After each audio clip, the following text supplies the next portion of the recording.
Hi, everyone. I want to share with you some pictures and images and impressions of my recent solidarity trip to Israel. This trip was under the auspices of the Masorti, or the conservative movement. It brought about 30 rabbis from around the world, from South America, North America, Europe, and Israel, together to learn about the atrocities of October 7th, the ongoing impact of the war, to bring both expressions of love and support, and to carry back with us their stories to share with all of you. So thank you for watching.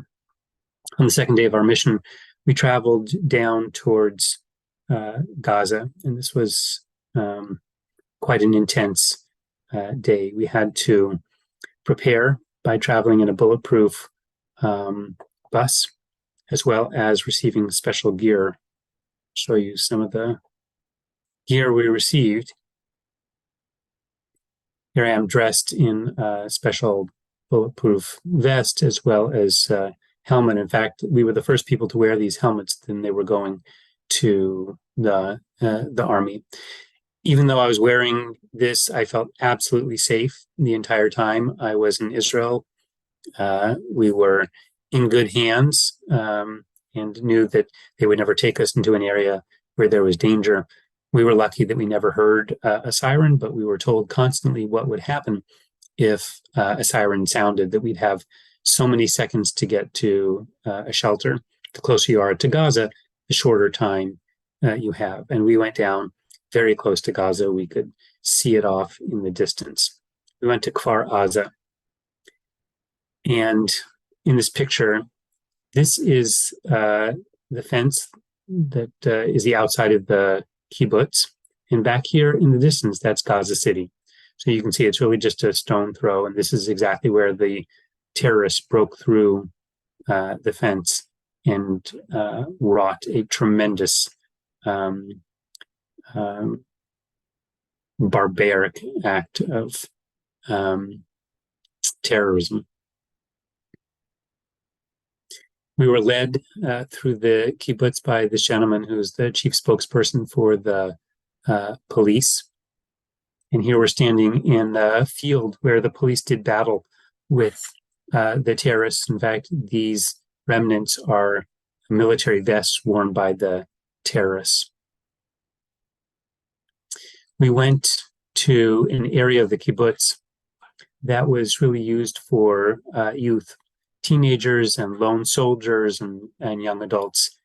And it looks like a hurricane or a fire went through, but it wasn't a hurricane and it wasn't fire. It was Hamas. And they left it absolutely devastated. Of course, worse than the buildings, which are charred and trashed, is the death that they left in its wake. And even a month later, you could still smell the death. You can see here at the entrance to one of these bungalows, these apartments, that these are not small bullet holes. These are very large bullet holes. A living room that is ridden with bullet holes and that is completely trashed, overturned. It's a little bit hard to make out what this says. It says, it doesn't say the life you live, but it says the life you love. And it's a pillow. And here it is in a living room. Here's the pillow, the bag. And here's the apartment. And as I'm sure you've seen and heard, the people that were killed in this setting were not just killed. In many cases, they were brutally tortured and killed.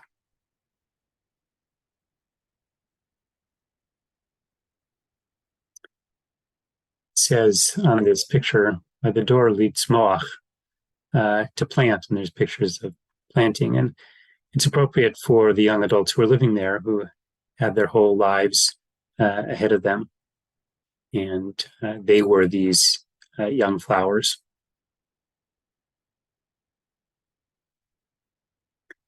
You can see us walking around this row of houses. And after the terrorists came through, the looters came through.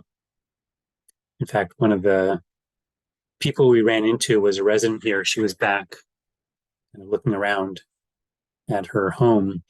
She said that a day later, some charges started showing up on her credit card from Egypt because looters had come through and they had taken her pasta and taken her chocolate, taken her credit cards.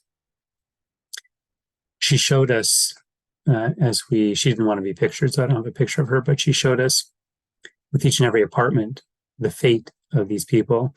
Here, she says, were twins who were taken hostage. Here was her cousin who was killed. Here was her friend who's in Gaza. Here's was a neighbor who was killed. One by one, she recounted. She happened to be out of town at the time, but she recounted the fate, either dead or hostage, of her neighbors. This was during Sukkot, the very end of Sukkot, and so the sukkah is still standing. We talk about a Sukkot Shalom, a sukkah of peace, but the Sukkot ended in anything but peace. As we were leaving, a whole group of press were coming to bear witness and to share the sights and the stories to the world. Lastly, this picture of a bomb shelter. I mentioned that we happened to run into a woman, her name was Or, who told us her story. She was out of town at the time. One of the things that she emphasized over and over again in her outrage and her pain is that kibbutz Kfar Aza, she said, was the most beautiful kibbutz. Lush, and people were wonderful, and she's third generation, and she would want to move back. She would want to move back to Kfar Aza and begin life again. This is her home. But she says, I won't move back. I will never move back with Hamas as neighbors, and you saw how close they are. And so she pointed out things like this shelter, this bomb shelter that's painted and it's made friendly for children, that they shouldn't be scared. But her message was, we've been living like this for years and years, and no longer. We're not willing to live like this. We shouldn't have to know that it takes 15 seconds to get into our bomb shelters. We shouldn't have to paint bomb shelters, cute little pictures for children, because we shouldn't need bomb shelters. And we're not going to ever return to Kfar Aza as long as Hamas is threatening. That's a strategic problem for Israel, because Israel can't absorb the hundreds of thousands of people into the center of the country to leave its north and its south empty of population. But it's also a morale imperative,